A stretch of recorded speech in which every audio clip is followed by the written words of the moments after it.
beer and I got the raspberry and strawberry.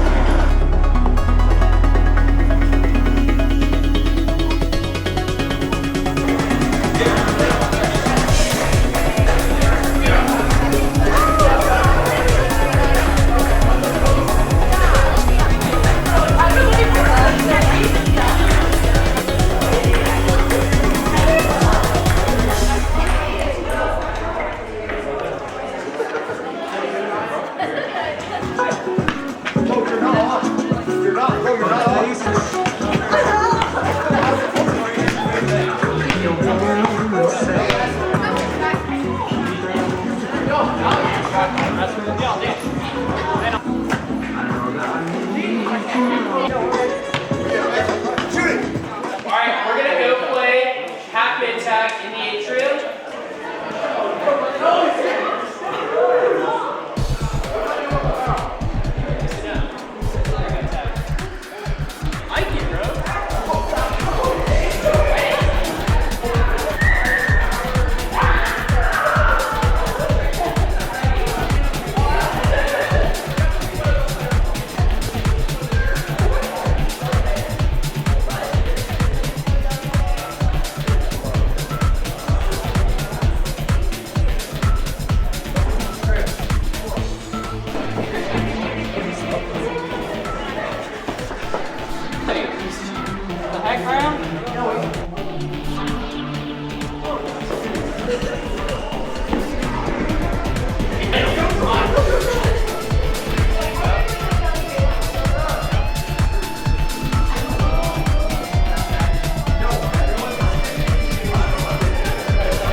Welcome, final club and fishy of the school year. Come on. And with that, so this logo, it's just these two logos. Transparent background. So very cool. Slap it on the laptop, slap it on the water bottles. So I got these right here. This is a gift for you guys. But with that said, bad news. This is my last Wednesday night. I know. So this is my last one. But it's not, I hope it's not your guys' last Wednesday night. SOTM. Ada? Sermon on the Mount. That is correct. Right on. And what is Jesus emphasizing on the Sermon on the Mount? What does the NP acronym stand for? Like all the teachings he gives. Is that like a very easy thing to do, or is it a more challenging thing to do? Challenging. That's right. Is it wide or is it narrow? Narrow. Narrow path. That's good. We're warming up a little bit. So, following the way of Jesus, y'all, is not easy. It is hard. But if it was easy, everybody would do it, right? The things that are the hardest thing to do in this life are the things worth most doing. Because they will grow you the most. They will challenge you the most. They will mold you the most. They will transform you the most. And my friends, that is what following the way of Jesus is like. From the outside, it seems narrow. It might seem closed-minded. It might seem, even to some people, pointless, just like another thing to do. But I'll tell you this, if you really give it a shot, and I know some of you have, like last week, seeing Phoenix get baptized, Owen here, it will transform you. There is a world to be discovered. That is the narrow path. That is the way of Jesus. But it's not just meant to be challenging. It's not just meant to be challenging. What I mean by that is we don't do it just for the sake of doing it. There's a big why behind it. There was someone that created this universe that we believe wasn't just a chance. It wasn't just an accident. So if there was a creator behind the creation, there must have been a purpose to that creation, right? And the purpose of that creation is love. God eternally, he didn't want to, just do the thing alone. He wanted companionship. And that companion is you. But there's a division in that companionship. And we've talked about it, but that companionship comes from love. It comes from love, my friends. And that's why God, the creator of the universe, of the stars, of the planets, of the galaxies, came down and took on the form of man and walked this earth amongst us and had morning breath and got anxious about some things and made friends and learned what it meant to, work with his hands. It is stunning. It is unbelievable. And Jesus did it out of love. And that's why the leaders and myself here tonight, to give you guys a glimpse into that world of what it means to really open the suitcase and to dive into it. So what does it mean? If I could leave you guys with some of that. So as we go and dive into the suitcase, Jesus says here in Matthew 7, that is the Sermon on the Mount. Just want to recite this verse for you guys one last time. And if you guys want to ask me if you don't remember where it is, I'm happy to share this with you. But it's in Matthew 7. Jesus says to his followers and those listening to him, "Enter through the narrow gate, because the gate is wide and the way is spacious that leads to destruction. And there are many who enter through it. How narrow is the gate and difficult the way that leads to life, and there are few who find it." So, if Jesus walked in this room right now, I want to ask you, would we even recognize him? Would you recognize him if he walked in? His apostles, the people most close to him, the 12 guys that Jesus hand-selected and that walked with him in his ministry for 3 years. After Jesus was crucified and then resurrected, they were dejected. And then when they were walking down the path, Jesus had appeared to him, but they didn't even recognize him. They didn't even recognize him. And it wasn't until Jesus opened their eyes and said, "Hey, I'm standing right here. What are you dejected about? I'm a man of my word. I rose bodily from the grave because I love you." So I want you guys to know, why is that important? Why, I might be doing the church thing. I might just come to Wednesday night because I've got some friends here. But there's the priest here that has this quote, and I learned this from a mentor who shared this. Why am I going down the narrow path, the suitcase? I just want to quote Father Pedro Ruba here. Quote, "Nothing is more practical than finding God, than falling in love in an quite absolute final way. What you are in love with, what seizes your imagination, will affect everything." Susan, I know y'all love your friends. I know y'all love your sports. I know a handful of you love school. A lot of you are like, no, I am not a school lover. All right, but what you love the most will inform what you do. Because if you show me how you spend your time, I will show you where your values lie. And if we love Jesus with all our heart, mind, soul, and strength, it will inform every other thing that we do in our life. What it means to be here on a Wednesday. What it means to show up for baptism. What it means to be kind to someone when they're mean to us. What it means to walk a narrow path when the world will offer you a wide one. So that's my encouragement for you. Fall in love. Come and learn. Show up on a Wednesday night. Ask your leader deep questions. Ask your parents questions. Why are you a Christian? Why do you choose to follow Jesus? What am I in love with? Why do I go pursue climbing? Why do I go super knee-deep into my academics? Is it because I love the thing because Jesus has given me this talent, these strengths, these gifts? Or maybe is there an insecurity inside of me that I feel like if I do this thing and I succeed in it, it'll fill that hole? You can do something, but someone's heart behind the thing looks a little different. All right. And then the last thing I want to share as well. This Jesus guy. His prayer for me, for you, for everyone here. What was his prayer before he entered his passion? What we just went through in the Easter season. Jesus is doing this long prayer, people call it the priestly prayer. But he ends it praying for believers everywhere. And this was his hope. Jesus being fully God and fully man.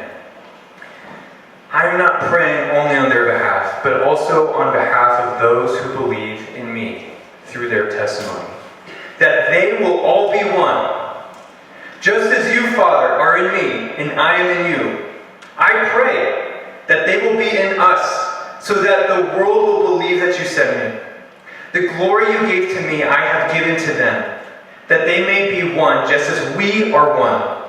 I am in them, and you in me, that they may be completely one, so that the world will know that you sent me. and you have loved them just as you loved me. What is Jesus saying there? What is his prayer? He believes the union he's experiencing with God the Father is possible for you and for me, and for everybody in this room together. Think about that for a moment. That does not make sense. This Jesus guy who was God and man, and who is fully synced up and harmonious with God, is praying that we could experience that same unionship in our walk with the Lord and together as a body of believers. And in doing so, that our friends and your family and peers and strangers around us will come to know God and the way, the narrow path of Jesus through that union. That is crazy, y'all. That is why I have done this for 3 years. Actually 5. All the things that you've seen me do, all the coffee dates, all the one-on-ones, all the Wednesday nights, all the trips. Jesus has changed my life in such a profound way that the love you experience from me is not that of Alan Balf. It's that of Jesus Christ. It is the light of Christ in me. And if I've slighted you in any way or hurt you, because I'm human, I have, that is not from the Lord, but the brokenness in me. And I ask for your forgiveness. So I want you all to think about going into this summer.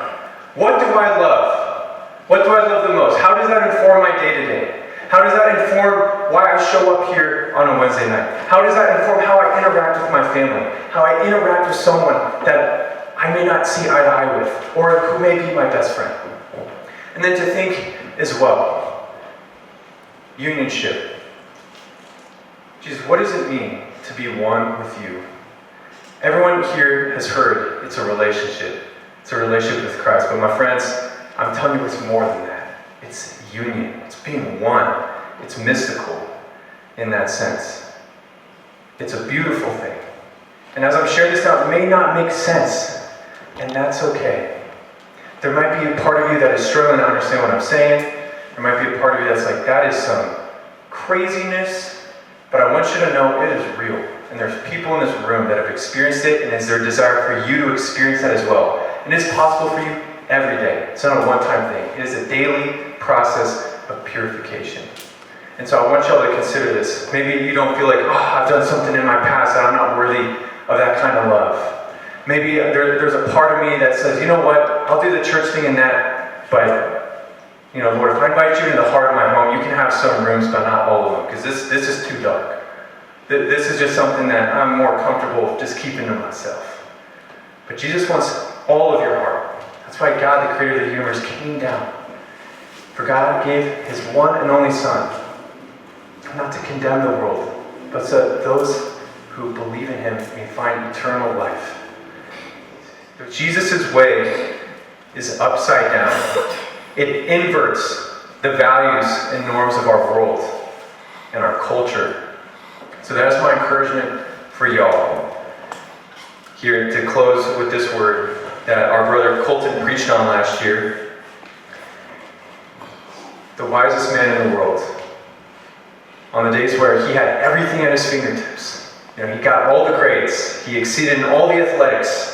He had all the friends, all the credibility, the influence, the riches. But somebody asked him, what does it all mean? What is it all for? And he says here, the point of life here, having heard everything, I've reached this conclusion in Ecclesiastes. Fear God and keep his commandments, because this is the whole duty of man. For God will evaluate every deed, including every secret thing, whether good or evil. And Jesus comes here not to condemn the world, but to save it through him. Not because he hates us, but because he loves us. So I'll share this quote one more time here. Thank you all for listening. Nothing is more practical than finding God, than falling in love in a quiet, absolute, final way. What you are in love with, what seizes your imagination, will affect everything. So tonight, going into summer, pray, Jesus, help me love you more. Or, Jesus, I don't know if I fully trust you in the Christian thing yet, the narrow path. Please show me. How do I love the parts of myself that feel unlovable? How do I follow you on the days when it feels the hardest? What does it mean to show up on a Wednesday night when it feels like the lowest thing on my priority list? My friends, fall in love. Be one with God, so that the world may believe that He came and said who He is. One second, tongue time. That Jesus is who He says that He is, and came to save the world, and that we may be one with Him. Now, thank you for listening to that. To close things out, middle school's 8:45. Just one thing I want to do. I can't do this alone. This whole setup, this project, leading this ministry, we have amazing volunteers. So tell your leaders thank you, but especially working on staff. I'm not by myself. So my colleague Jen Cedar is unfortunately not here tonight. But also, there's 2 interns here that put their heart and their soul into this thing. So everybody, give a warm round of applause, Jack and Kate, if you guys can come up a little bit. Jack, Kaden, a little bit. Jack here. I've been doing this thing with him the whole time I've been in this role. It came from, I was chalking as the college ministry intern, and he came to the house I used to live in, and then he started as part-time intern. Now he's here full-time intern. And this man is so Christ-like in so many ways. Polishes the rough edges, my personality, my work, like all the setup tonight. When I was tired, groggy, coming back from a trip, Jack put it together. Jack has been right-hand man. Dude, you have been the Jonathan to my David, man. And I'm so grateful for that. And so interns really help run the whole thing. So when you see Jack tonight, before you go, tell him thank you. He loves you guys dearly, and the light of Christ that moves in him is unique, it's special, and it's powerful, and I'm very grateful for you. And then also, yes, Hayden came up halfway through the year when we had some transition on our staff, just midway through on a part-time basis. It was not the easiest thing to walk into and just kind of honestly just sip from a fire hose. What we're doing here, where we're going, and Kaden has just stepped in, not just stepped in, but has dove in, whatever the proper grammar is, to everything that God is doing here in the youth ministry, your heart for the students, coming in and helping us assist in what we're doing, and the unique gifts that God has gifted to you and leading and the kids. It's something that has been a blessing for us and that we're so grateful for. So thank you. So y'all, give it up one more time for our interns. This feels like a wonderful time to mention that we have gifts for you as well. Oh, what?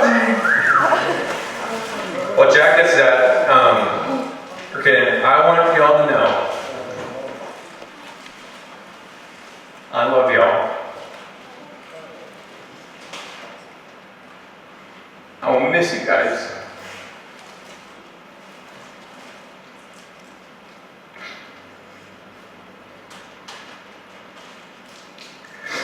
And I'm here because I want you guys to discover what it means to live life with God, to experience that love, to find that love in a church community.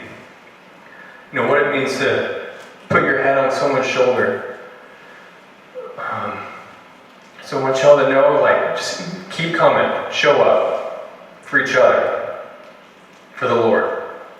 That's what the leader's here for. So last thing I want to say, in St. George, if y'all ever passing through, y'all got a place to stay, just try to give me a notice. Okay, you can come up now.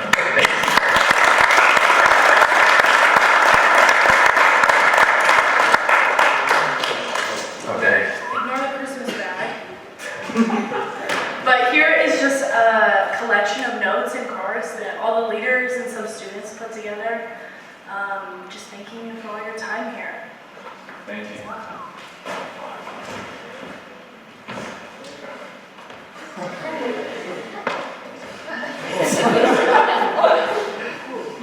Thank you.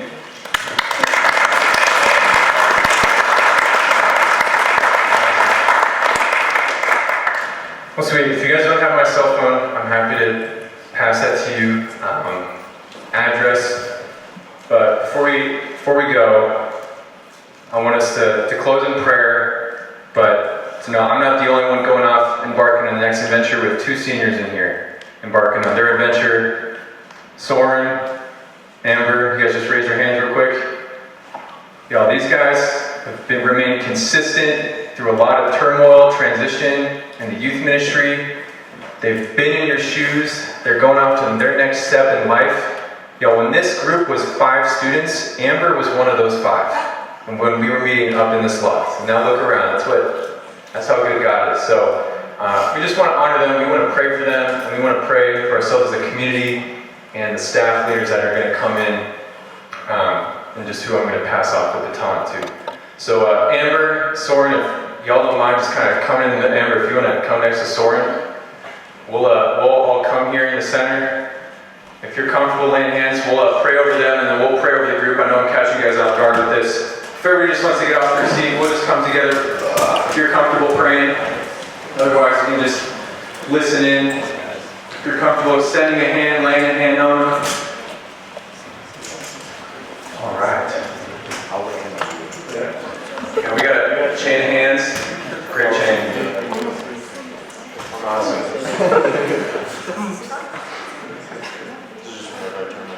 Lord, just being a teenager is a very unique part of life, and it's a part of life we'll only get once. And God, Amber and Soren have lived the fullness of what it means to be a teenager through great successes, the highs of highs, and some incredible challenges and some difficult lows. But God, you are equipping them and preparing him and her for their next stage of life. Jesus, and you know the steps that you have prepared for them. God, and my prayer for them is that they may look to you and trust in you as they begin to take their steps in this next chapter. Lord, but also, not just for myself, but for every student here, for every leader, God, the summer holds something different for each of us, the next school year. God, so we are just very grateful for all the things that you've done, not just in Soren and Amber, but in our entire youth community, Lord. So I just pray a special benediction and blessing over Soren and for Amber, and also for this youth community here, and the person that you have, and the people that you have coming in to just lead this youth group after me. It's been an honor and a privilege. And we close the same prayer in the way that you taught us to pray. And if y'all notice, please join in with me. Our Father, who art in heaven, hallowed be thy name. Thy kingdom come, thy will be done, on earth as it is in heaven. Give us this day our daily bread,